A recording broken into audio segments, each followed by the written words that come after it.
Hai pelajar semua. Okey, selamat sejahtera kepada semua pelajar-pelajar cikgu. Jadi pada hari ini kita akan pergi kepada bab 2 di bawah tajuk ekosistem. Jadi apakah yang kita akan pelajari di dalam ekosistem? Jadi kita akan lihat bagaimana tenaga dialirkan dalam suatu ekosistem. Seterusnya kita akan lihat apakah jenis interaksi yang wujud antara hidupan, dan seterusnya kita akan lihat bagaimanakah pengetahuan tentang interaksi antara hidupan diaplikasikan dalam pertanian. Okey, dalam ekosistem kita pecahkan kepada beberapa subtopik, iaitu 2.1 kita akan lihat apakah dia aliran tenaga dalam ekosistem, 2.2 kita akan lihat kita nutrien dalam ekosistem, 2.3 kita akan lihat saling bersandaran dan interaksi antara organisma dan antara organisma dengan persekitaran, 2.4 kita akan lihat peranan manusia dalam mengekalkan keseimbangan alam. Okay, jadi kita pergi kepada subtopik 2.1 iaitu aliran tenaga dalam ekosistem. Jadi tenaga, dari manakah asal sumber tenaga? Jadi sumber asal tenaga adalah daripada matahari. Jadi tenaga dihasilkan oleh matahari dan dia dihantar ke muka bumi dan diserap oleh organisma-organisma yang ada di bumi. Jadi kita lihat aliran tenaga di muka bumi dan di ekosistem kita. Jadi bermula dengan tenaga cahaya dari matahari, kemudian dia dialirkan dan diserap oleh tumbuhan dan ditukarkan menjadi tenaga kimia melalui proses fotosintesis. Okey, jadi apakah dia proses fotosintesis? Okey, proses fotosintesis ni kamu dah pernah jumpa ketika kamu sekolah rendah dan juga sains tingkatan 1. Okey, jadi saya ulang balik. Fotosintesis adalah satu proses dalam tumbuhan hijau membuat makanan sendiri dengan kehadiran cahaya matahari. Okay, seterusnya, tenaga daripada tumbuhan ini dia dialirkan pula kepada pengguna primer, tenaga daripada pengguna primer dialirkan kepada pengguna sekunder. Okay, seterusnya, tenaga daripada pengguna sekunder dialirkan kepada pengguna tertier. Jadi, semua ini kita akan dapat temui di dalam rantai makanan dan siratan makanan. Seterusnya kita akan lihat apakah kumpulan-kumpulan yang ada di dalam ekosistem kita. Okey, kumpulan yang pertama adalah pengeluar. Jadi apakah dia pengeluar? Pengeluar ialah organisma yang boleh membuat makanan sendiri. Jadi sebahagian besar tumbuhan adalah pengeluar. Jadi bagaimana tumbuhan boleh buat makanan sendiri? Okey, melalui proses fotosintesis. Kumpulan seterusnya adalah pengguna. Jadi apakah dia? Pengguna. Okey, pengguna ialah organisma yang memakan organisma lain. Jadi pengguna dia tak boleh buat makanan sendiri, jadi dia memerlukan organisma lain sebagai dia punya makanan. Jadi kita lihat pengguna ini, kita ada beberapa pengguna ya. Ya, ini kita dah lihat pada slide sebelum ini. Okey, pengguna primer, pengguna sekunder dan juga pengguna tertier. Kita ada 3 jenis pengguna. Okey, seterusnya, kumpulan yang seterusnya adalah pengurai. Jadi apakah dia pengurai? Pengurai ialah organisma yang menguraikan haiwan dan tumbuhan mati kepada bahan yang lebih ringkas ataupun nutrien. Jadi dalam erti kata lain, organisma pengurai ini dia akan mereputkan haiwan dan tumbuhan yang telah mati. Jadi pokok ataupun haiwan yang telah mati direputkan, kemudian dia akan diserap ke dalam tanah. Jadi apabila dah serap, dia akan menjadi nutrien di dalam tanah. Jadi contoh pengurai adalah cendawan di batang yang remput. Jadi batang pokok ya. Jadi pokok yang dah mati tu kamu akan lihat ada cendawan yang tumbuh. Jadi dia bukan untuk hiasan ya kelas, dia ada fungsi. Tujuan dia untuk mereputkan batang pokok tersebut. Seterusnya, contoh lagi pengurai adalah mukor di atas makanan. Kebiasaannya makanan yang dah expired date ataupun makanan yang dah basi, kamu akan lihat ada nampak bintik-bintik putih. Kita panggil kulat kan. Jadi kulat itu dia berfungsi untuk mereputkan makanan. Seterusnya dan bakteria E. coli.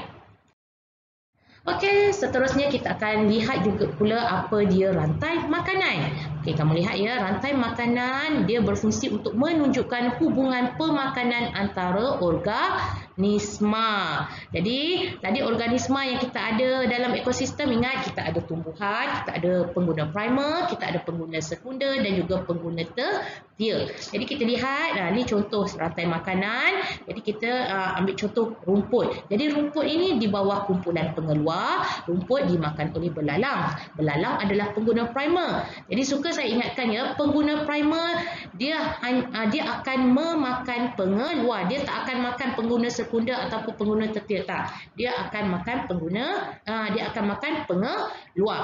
Okey, kemudian belalang dimakan oleh katak. Katak ini adalah pengguna sekunder. Jadi pengguna sekunder dia akan memakan pengguna primer.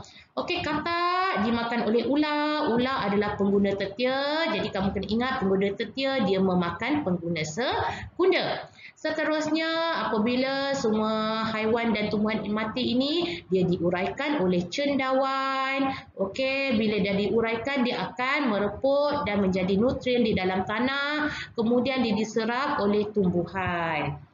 Okey, seterusnya kita lihat siratan makanan. Kalau tadi kita lihat rantai makanan. Jadi kalau siratan makanan, apakah dia siratan? Gabungan beberapa rantai makanan yang saling berhubung kait. Bermaksud gabungan dua ataupun lebih rantai makanan yang saling berhubung kait. Kita lihat ya contoh siratan makanan yang ada di sini. Okey, jadi kita tengok pengeluar adalah kubis.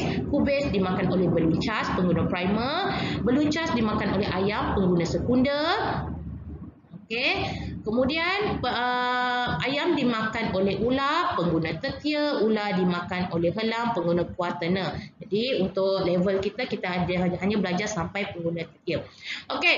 Kemudian kubis juga tadi selain dimakan oleh beluncas, dia juga dimakan oleh pepijat. Pepijat ini dimakan oleh katak. Okey, katak adalah pengguna sekunder. Kemudian katak dimakan pula oleh ular. Kemudian dia dimakan pula oleh helang. Jadi di sini ada berapa rantai makanan? Kita ada 2 rantai makanan yang digabungkan. Tengok contoh seterusnya. Okey, jadi ini juga ada beberapa rantai makanan yang digabungkan menjadi siratan makanan. Jadi dia ikut urutan ya kelas. Jadi kita mesti bermula dengan pengeluar, kemudian pengguna primer. Pengguna primer dimakan oleh pengguna sekunder, kemudian dimakan oleh pengguna tertier. Dia tak boleh melompat. Pengguna primer dimakan oleh pengguna tertier, tak boleh. Dia mesti mengikut urutan ini. Jadi kamu boleh lihat daripada siratan makanan yang telah saya sediakan ini. Jadi kita lihat daun dimakan oleh ulat beluncas. Ulat beluncas dimakan oleh burung. Burung dimakan oleh helang. Seterusnya, okey, daun ni dimakan oleh belalang. Belalang dimakan oleh katak. Tengok ya, katak dia adalah pengguna sekunder.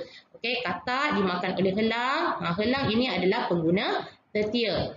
Okey, seterusnya padi. Padi dimakan oleh tikus. Tikus dimakan oleh ular. Ular dimakan oleh helang. Jadi di sini ada berapa rantai makanan? Okey, ada berapa rantai makanan? Kita lihat. Okey, ini 1. Okey. Jadi 1 rantai makanan. Ini 2. Okey, rantai makanan kedua. Seterusnya ini. Okey, tengok. Katak dimakan oleh ular. Okey, dimakan. Okay, maaf ya. Yang ni ketiga. Bengkok. Jadi, kamu lihat ini. Okey, daun dimakan oleh belalang. Belalang dimakan oleh katak. Katak dimakan oleh ular. Ular dimakan oleh helang. Jadi, ini adalah yang ketiga. Okey. Okey, ini yang ketiga. Seterusnya, okey. Ini okey, padi dimakan oleh tikus, tikus dimakan oleh ular, ular dimakan oleh helang. Jadi ini adalah rantai makanan yang keempat. Okey, jadi di sini adalah gabungan 4 rantai makanan. Okey, seterusnya kita lihat pula apakah dia piramid nombor. Okey, piramid nombor adalah suatu rajah yang menunjukkan bilangan relatif organisma di setiap peringkat rantai makanan. Jadi sebarang perubahan bilangan populasi pada mana-mana peringkat akan menyebabkan ketidakseimbangan ekosistem. Jadi ingat, jadi kita lihat bagaimanakah bentuk piramid nombor. Ya, jadi ini adalah bentuk piramid nombor. Jadi dia bentuk piramid ya. Jadi kalau sebelum ni kamu hanya dengar piramid makanan, tapi kali ini adalah piramid nombor. Jadi macam mana kita nak lihat? Okey, kita nak melihat bilangan relatif organisma di setiap peringkat rantai makanan. Jadi ingat, rantai makanan kita ada apa? Kita ada pengeluar, pengguna primer, pengguna sekunder dan juga pengguna tertier. Jadi dia mesti bermula dengan pengeluar. Jadi pengeluar dia akan berada paling bawah piramid nombor. Jadi kamu nampak ni, okey. Jadi pada bahagian paling bawah adalah pengeluar, iaitu tumbuhan. Okey, kamu nampak petak dia besar ya. Jadi apabila petak besar bermaksud bilangan dia adalah lebih banyak. Dia bergantung bentuk dia daripada besar, kecil. Last kali kecil. Okey, jadi kemudian ni adalah pengguna primer. Ni dia bagi contoh, ada 50,000 belalang. Okey, kemudian belalang dimakan oleh burung. Jadi burung yang ada adalah 50 ekor burung sahaja. Tengok ya, beza ya, dia bilangan dia semakin kecil. Kemudian burung pula dimakan oleh burung helang. Jadi ni dia bagi contoh seekor helang saja. Jadi kamu boleh nampak dia punya bilangan semakin kecil mengikut bentuk piramid nombor. Jadi kamu lihat piramid nombor, semakin ke atas piramid bilangan organisma semakin berkurang. Kamu nampak ya, tumbuhan kita tak tahu infinity, tumbuhan sangat banyak. Kemudian 50,000, dari 50,000 menjadi 50, 50 menjadi 1. Jadi bilangan dia semakin berkurang. Kemudian kita lihat juga dari segi saiz. Okey, semakin ke atas piramid nombor, okey, saiz organisma akan semakin meningkat. Jadi kamu boleh lihat, okey, rumput kecil ya saiz dia, kemudian dimakan oleh belalang pun kecil. Kemudian burung besar sikit, kemudian dimakan pula oleh helang, saiznya yang lebih besar. Okey, jadi selain kita dah lihat dua. Pada piramid nombor ni kita dapat menentukan bilangan organisma. Kemudian kita dapat juga menentukan saiz organisma. Okey, selain dua ini ada satu lagi yang kita dapat tentukan berdasarkan piramid nombor. Ya, kita dapat menentukan aliran tenaga. Jadi semakin ke atas piramid nombor, tenaga akan semakin berkurang. Kenapa tenaga akan semakin berkurang? Ini kerana aliran tenaga dia akan hilang. Kamu nampak? Nampak tak yang anak panah warna hitam ni? Okey, nampak yang keluar ni? Ini menunjukkan tenaga hilang. Jadi apabila pengeluar tenaga dia diserap oleh pengguna primer, di sini tenaga akan hilang. Kemudian tenaga dialirkan pula kepada pengguna sekunder, tenaga juga akan hilang di sini. Pengguna sekunder mengalirkan tenaga kepada pengguna tertier, di sini juga akan berlaku kehilangan tenaga. Okey, jadi kenapa kehilangan tenaga ini boleh berlaku? Kemana tenaga ni akan hilang? Okey, jadi kita lihat ya, tenaga hilang kerana ia digunakan oleh organisma untuk bergerak. Okey, pertama organisma untuk bergerak. Okey. Yang kedua, menjalankan proses hidup.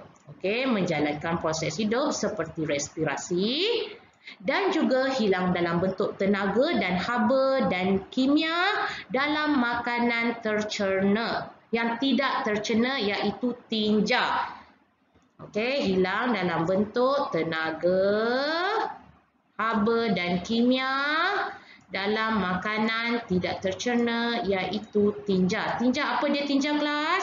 Tinja adalah najis. Jadi, ya, ini adalah antara faktor yang menyebabkan tenaga semakin berkurang. Okey, jadi di sini kita dapat simpulkan semakin ke atas piramid, apa yang akan berlaku? Ingat, kita ada 3. Pertama, saiz organisma akan semakin meningkat. bilangan organisma akan semakin berkurang, tenaga juga akan berkurang. Jadi tiga faktor ini yang kamu perlu ingatkan, yang kita boleh lihat daripada piramid nombor. Okey, jadi itu sahaja untuk subtopik aliran tenaga dalam ekosistem. Semoga kita berjumpa di dalam subtopik seterusnya iaitu 2.2 dan jangan lupa selesaikan tugas yang telah disediakan oleh cikgu. Okey, sekian, terima kasih. Semoga kita berjumpa lagi. Okey, bye.